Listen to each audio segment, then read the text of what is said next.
कुरान का 27वां हुक्म है पैगम्बरों में फ़र्क ना करना। सूरत बकरा की आयत है 136।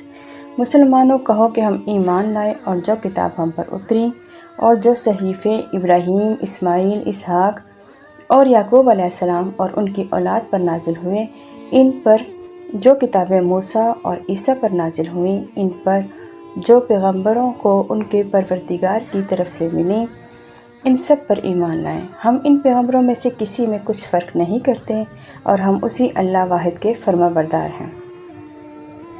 इस आयत में मुस्लिम के लिए 2 हुक्म हैं, एक कुरान और इससे पहली किताबों पर ईमान लाना और नबियों में फ़र्क ना करना। कुरान पर ईमान लाने का ये मतलब नहीं कि बस ये मेरी किताब है, इसे अरबी में पढ़ना और मुर्दों के लिए बख्शिश का ज़रिया समझना या कसम उठाना या रुखसती के वक़्त दुल्हन को कुरान के साए में रुखसत करना, ऐसा ईमान हरगिज़ काबिल कबूल नहीं है। कुरान पर ईमान का मतलब है कि कुरान को समझना और उसके मुहकम आयात पर 100% अमल करना। कुरान पर गौर व फिक्र की ताकीद की गई है।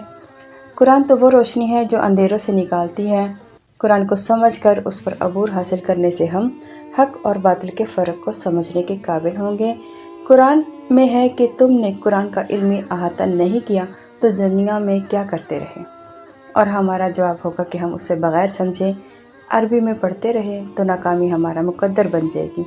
हम दुनिया की कोई किताब समझे बग़ैर नहीं पढ़ते, तो फिर ये नाकस रवैया कुरान के साथ क्यों? अफसोस कि हमने अरबी पढ़ने को ही ईमान समझ लिया है।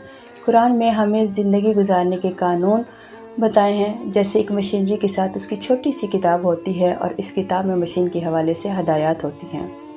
वैसे ही किताब हमारे लिए नाजिल हुई, लेकिन हमने अपने बड़ों की अंधी पैरवी करते हैं और आखिरत के लिए ख़ुद कुरान से कोई मेहनत नहीं करते।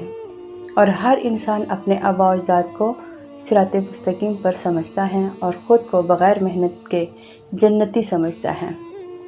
और मोमिन के लिए दूसरा हुक्म कि नबियों में फ़र्क नहीं करना, लेकिन हमने कुरान के इस हुक्म को भी पसे पुश्त डाल दिया है और नबियों में फ़र्क करते हैं। तो कुरान पर गौर व फ़िक्र और तदब्बर के बाद हम अपनी इस्लाह कर सकते हैं और तज़किया नफ्स कर सकते हैं। लेकिन अफसोस आज का मुसलमान नमाज अदा करके और चंद सूरतें अरबी में पढ़कर काफ़ी समझता है। कुरान में अल्लाह ने हमसे क्या बातचीत की, इससे हमेशा बेखबर रहते हैं। मोमिन की क्या सिफ़ात हैं, मोमिन की क्या खूबियाँ हों, मोमिन के कैसे आमाल हों, हम सारी ज़िंदगी इनसे बेखबर रहते हैं और ख़ुद को ईमान वाला समझते हैं।